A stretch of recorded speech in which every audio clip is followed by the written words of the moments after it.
Damai Tuhan kita Yesus Kristus menyertai kita. Saudara-saudara, kenyataan menunjukkan bahwa orang itu lebih mudah menyakiti sesamanya dengan kata-kata yang diucapkan daripada dengan perbuatan. Orang lebih mudah menyakiti sesamanya dengan bibir daripada dengan tangannya. Nah, dalam kitab Amsal ada banyak Amsal, ada sekitar 50 Amsal. Ini kalau saya hitung mulai dari bab 10 sampai dengan 31 yang berbicara tentang bagaimana seharusnya orang berbicara. Tetapi sekaligus juga di dalamnya itu disampaikan kenyataan yang ada dalam kehidupan tentang betapa jahatnya orang yang memfitnah, orang yang berlaku jahat dengan bibirnya. Nah, kita tidak akan melihat semua Amsal yang ada di dalam kitab ini berkaitan dengan berbicara, tetapi kita hanya akan memilih beberapa Amsal yang bisa dikatakan mewakili, memberikan gambaran kepada kita tentang nasihat-nasihat yang disampaikan di dalamnya. Kita akan lihat lebih dulu, ada Amsal-Amsal yang membuat perbandingan antara mulut orang benar dengan mulut orang jahat. Orang jahat itu bisa dalam arti memfitnah, dusta, saksi dusta. Nah, ada Amsal-Amsal yang membuat perbandingan seperti ini. Kita lihat misalnya Amsal 10 ayat 32. Bibir orang benar mengetahui hal yang menyenangkan, tetapi mulut orang fasik tipu muslihat. Nah, baris kedua ini kalimatnya elips ya. Lengkapnya jadinya begini. Bibir orang benar mengetahui hal yang menyenangkan, tetapi mulut orang fasik mengetahui tipu muslihat. Orang benar itu akan menggunakan mulutnya untuk membuat orang-orang lain senang. Bukan sekedar menyenangkan, tetapi orang ini akan mengucapkan hal-hal yang benar. Dia tahu memilih mana yang harus diucapkan, yang membuat orang lain senang karena mengerti yang benar. Nah, tetapi mulut orang fasik itu hanya mengetahui tipu muslihat. Yang ada di pikirannya, yang keluar dari mulutnya hanyalah hal-hal yang sifatnya tipu daya, tidak mengungkapkan yang benar. Kemudian di Amsal 11 ayat 9 dikatakan begini. Dengan mulutnya orang fasik membinasakan sesama manusia, tetapi orang benar diselamatkan oleh pengetahuan. Kita lihat, dengan mulutnya orang fasik membinasakan sesama manusia. Orang fasik mengucapkan hal yang jahat, yang bohong, dusta dengan tujuan menjatuhkan atau menyakiti orang lain. Dan di level tertentu, ucapan orang fasik itu bisa sampai mencelakai orang. Orang bisa dibunuh, masuk ke penjara karena ucapan orang yang berdusta, orang yang memfitnah. Tetapi orang yang benar mengetahui mana yang benar, mana yang salah. Dan pengetahuan yang dia miliki inilah yang akan menyelamatkan dia. Dia tidak akan melakukan yang jahat, dia akan berbicara menurut apa yang benar, dan ini akan membuat dia terbebas dari hal-hal yang mencelakai dia. Ini yang dikatakan di Amsal 11 ayat 9. Kemudian di Amsal 12 ayat 19, dia katakan begini, bibir kebenaran tetap untuk selama-lamanya, tetapi lidah dusta hanya untuk sekejap mata. Orang yang berdusta, yang berbohong, yang memfitnah, itu hanya berpikir tentang apa yang dia hadapi sekarang. Sekarang dia mengatakan hal yang ini atau hal yang itu, tetapi kemudian dalam perjalanan waktu, karena dia hanya mengarang apa yang diucapkan, dia akan lupa dengan apa yang pernah diucapkan. Yang penting pada saat dia berdusta, omongannya dipercaya. Hanya itu yang dia tuju. Tetapi orang benar akan mengatakan hal yang benar karena dia berbicara apa adanya. Dia tidak mengarang. Maka apa yang akan dia katakan tidak akan bisa dia lupakan. Sekali lagi, itu karena dia mengatakan apa yang sebenarnya. Kemudian di Amsal 12 ayat 22 itu disampaikan penilaian terhadap mulut orang jahat. Orang yang dusta bibirnya menjijikkan bagi Tuhan, tetapi orang yang berlaku setia disenanginya.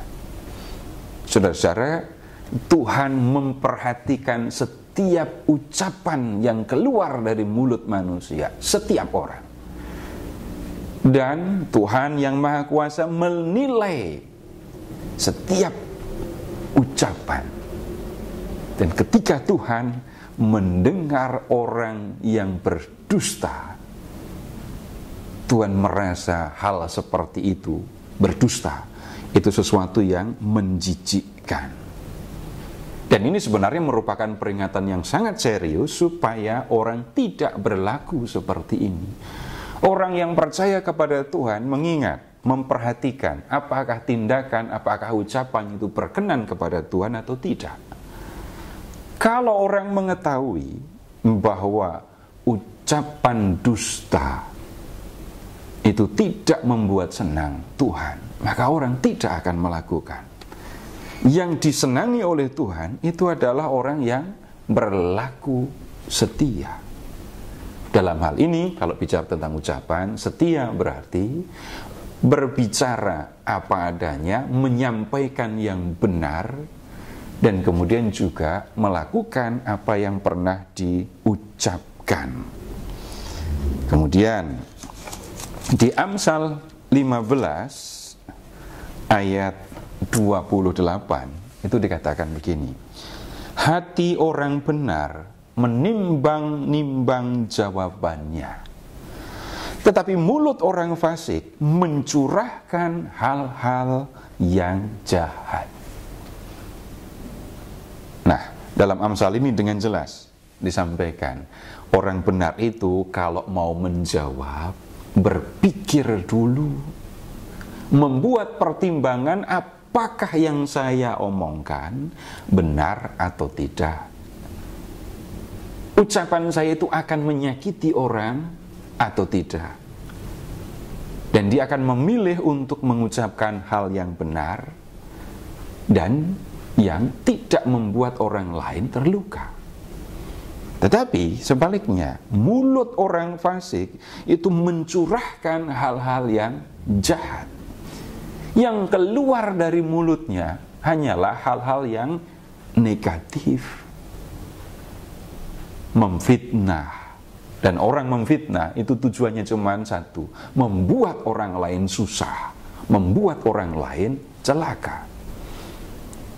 Nah, Amsal-amsal ini tadi, saudara-saudara, membuat perbandingan. Nih, mulut orang benar begini, mulut orang jahat seperti ini. Nah, sekarang, ternyata di dalam kitab Amsal ini, kita menemukan satu rangkaian Amsal yang berbicara tentang mulut orang jahat. Dan itu ada di bab 26, ayat 20 sampai dengan 26. Bila kayu habis, padamlah api. Bila pemfitnah tak ada, redalah pertengkaran. Bagaikan arang untuk bara menyala dan kayu untuk api, demikianlah orang yang suka bertengkar untuk memanaskan perbantahan. Seperti makanan lezat, perkataan pemfitnah masuk ke lubuk hati. Bagaikan pecahan periuk bersalutkan kotoran perak, demikianlah bibir manis dengan niat jahat. Pembenci berpura-pura dengan bibirnya, tetapi dalam hatinya terkandung tipu daya. Apabila ramah perkataannya, janganlah percaya kepadanya, karena 7 hal menjijikkan ada di dalam hatinya. Walaupun kebenciannya diselubungi tipu daya, kejahatannya akan terungkap dalam jemaah. Saudara-saudara, Amsal ini menunjukkan fakta tentang orang yang memiliki mulut yang jahat, tetapi sekaligus memberikan peringatan kepada orang supaya berhati-hati ketika bertemu orang yang seperti ini. Nah, faktanya bagaimana? Orang yang memfitnah itu menikmati, senang ketika terjadi ini pertengkaran. Dia memfitnah untuk mengadu satu orang dengan yang lain supaya terjadi pertengkaran, dan dia bergembira melihat pertengkaran itu. Nah, orang yang memfitnah itu ibarat kayu ketika ada perapian. Nah, kemudian kalau kayunya habis, apinya mati. Kalau tidak ada orang yang memfitnah, enggak akan ada pertengkaran. Nah, kemudian orang yang memfitnah, orang yang mulutnya jahat itu dikatakan begini, seperti pecahan periuk, sudah jelek, tajam, tapi bersalutkan kotoran perak. Jadi isi ucapannya jahat, tetapi dibungkus dengan kata-kata dan cara bicara yang manis. Nah, orang seperti ini akan berpura-pura dengan bibirnya, mulut mengucapkan kata-kata yang tampak manis, indah, baik, tetapi yang ada di dalam hatinya itu adalah tipu daya. Jadi yang ada di hatinya, yang ada di dalam pikirannya adalah tipu daya, tetapi ketika dia berbicara, tipu dayanya itu dia bungkus dengan kata-kata yang manis. Dan ada kata-kata yang lebih keras. Apabila ramah perkataannya, jangan percaya kepadanya. Kenapa? Ada 7 hal menjijikkan di dalam hatinya.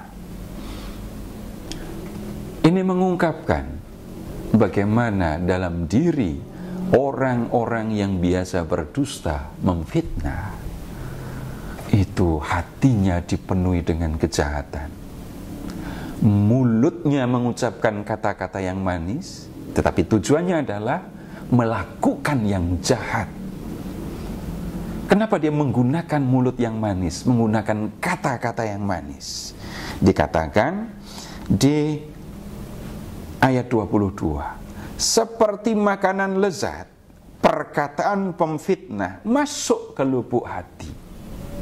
Orang yang mendengarkan bisa mempercayai, karena orang yang memfitnah itu pintar ngomong, dan kemudian yang kedua, sikapnya tampak bersahabat, tampak ramah. Tetapi dalam Amsal ini juga diingatkan, jangan percaya kepadanya, karena tujuannya adalah mencelakai orang lain. Itu sekaligus kita melihat nasihat Peringatan, kalau ketemu orang yang suka memfitnah, jangan percaya kepadanya. Kemudian orang yang seperti ini akan menanggung akibatnya. Walaupun kebenciannya diselubungi tipu daya, kejahatannya akan terungkap di dalam jemaah. Tidak ditunjukkan bagaimana ini akan terjadi, tetapi para guru hikmat menunjukkan orang yang biasa berlaku seperti ini suatu saat pasti akan mengalami kejahatannya akan terungkap dan orang akan tahu kejahatan yang dilakukan dengan ucapannya. Semoga firman Allah yang kita dengarkan menolong kita untuk hidup benar di hadapan Allah, untuk menjaga bibir kita supaya tetap mengucapkan apa yang benar, apa yang dikehendaki oleh Allah.